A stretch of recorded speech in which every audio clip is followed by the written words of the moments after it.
Hey guys, what's going on? All right, so I got some news on the Friday the 13th lawsuit. Okay, so you all know, basically, Victor Miller won his rights for the original film in the United States only. Sean with Horror Inc., Sean Cunningham, he owns the rest of it. And basically, Sean had been appealing when he had lost the first time, and then he appealed it, lost this time. And people were wondering if he was going to try to appeal to the Supreme Court. Well, I guess that day has come and gone because according to Larry Zerner, of course, of Zerner Law, I've been following him for a long time now. He, as you know, he played Shelley in Friday the 13th Part 3. He's the one that gave Jason his hockey mask. In Part 3, he was basically the guy responsible for that, the character anyway. And he is actually a lawyer in real life, and he's a copyright lawyer, so he knows a lot about this case. He's not working directly with the case or on it, if you will, but he is following it closely. And he's been reporting basically to the fans what's been going on and kind of explaining what everything means. So anyway, he posted here, it's 4 p.m. and I still don't see a cert petition filed with the Supreme Court in the Friday the 13th case. What does this mean? Well, it means the case is officially over and Victor Miller owns the rights to his screenplay in F-13, but only in the US. So he went on to say, does this mean that the parties have settled or are close to settling and a new movie may be forthcoming? Not necessarily. It could just mean that Sean Cunningham realized that a cert petition was a real long shot and didn't want to waste his money. However, the fact that he didn't file a cert petition makes it slightly more likely that the parties are working out a resolution. But I wouldn't hold my breath. Can Victor and Sean just each make their own separate movies? Not really, because Victor only owns US rights and only to the first script.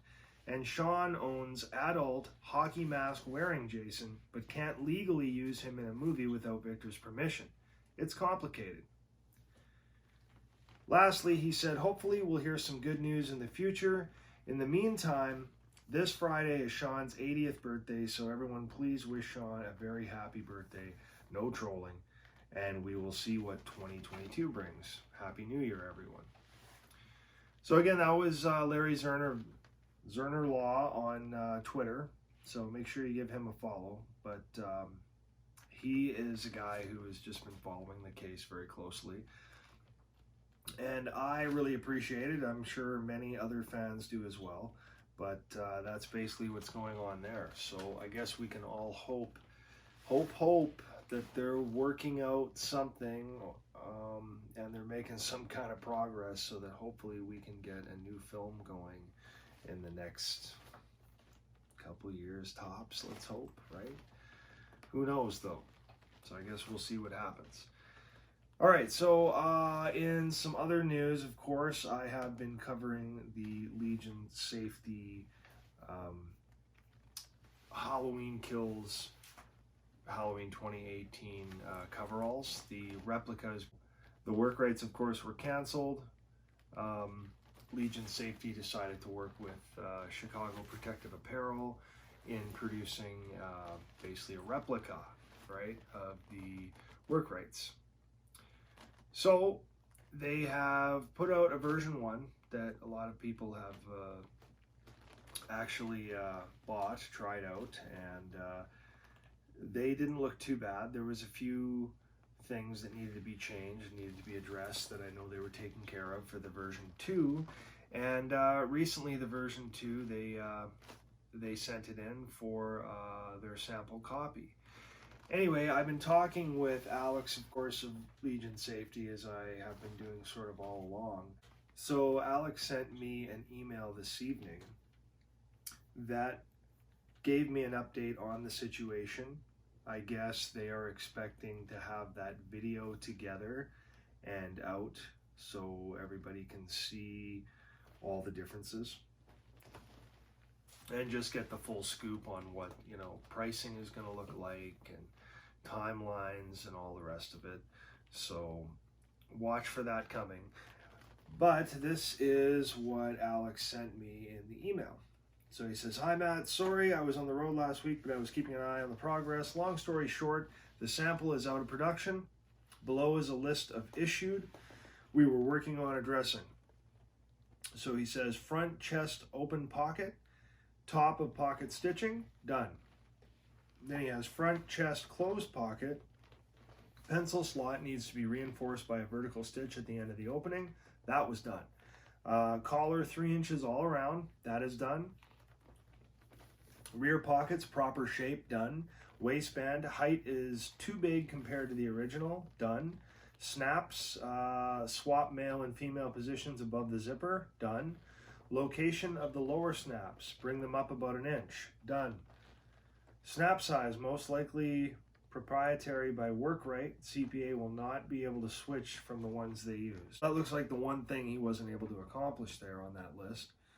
And then it says thread, possibly find matching charcoal fabric, done. So then he went on to say he would send me some pictures later today, and the video will most likely be done and out sometime next week. We'll have to catch up after holidays first. Pricing and pictures will be updated about the same time.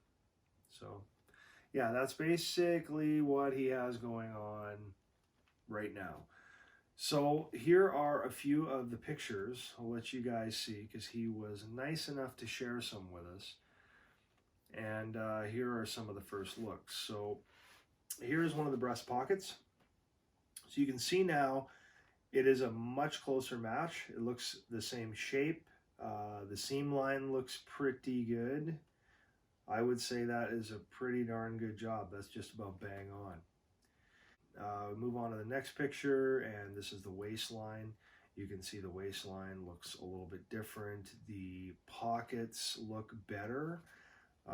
You can see the angle cut on the pocket and then the slit, just like the Workrites have. That's very similar. That might be a touch more angle than the Workrites have, but it's very close. I think they did a good job there. And the next shot here, you can see the collar there, and the another shot of the pocket and the snaps. Really, I guess that's what we're looking at. You can see they are the right male-female location now. But you can also see the collar looks a lot cleaner now. It looks proper. And in the next shot, you go to the rear pant, and you can see the back pocket. It's a little closer. The one on the version 2 you can see is maybe a little on the pointy side in the middle. It's a little bit stretched out. They probably wanted a little less there. And you can see where the side pocket meets the bottom on the Workrite. It sort of begins about 1 inch inward from the outer seam, whereas on the Replica it meets with the outside seam on the pocket. So it's a little bit off there, but again, it's pretty close. I mean, they did a good job. You can see how close that is. The general shape of the pocket is close. That's really pretty minor for me. I mean, for what's out there, this is going to look pretty damn accurate.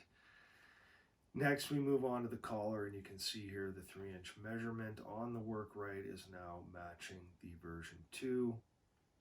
Much cleaner looking collar. Good job done there. And then in the last photo, you can see they did the stitch for the pencil, and that looks much better as well. So overall, from these photos Alex provided, I would say it looks pretty good.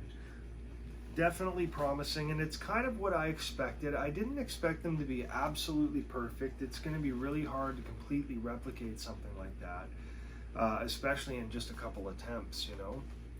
But they can't just keep doing attempt after attempt. It's not feasible cost-wise, I'm sure. This is kind of what I was hoping for, that they would be at least this good, and I would say these are, you know, 85-90% there, spot on. And what's off is only a little bit off, right? Like it's close. So it's really good to see that this option is here, because there really wasn't anything else that matched the Workrites so well.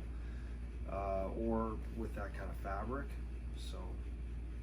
So very cool. So that's basically the update on the work rates. So I will put a link to Legion's YouTube channel and their website in the description below here, so you can see. Watch for that video. They said, you know, they expect it probably in the first week of January. I saw that on the michaelmyers.net site. So I would expect it to be in the next week or so.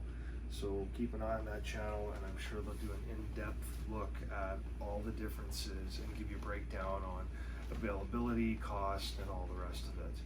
So yeah, that's your update for now, and I guess we will see you again for the next one. Thanks, guys.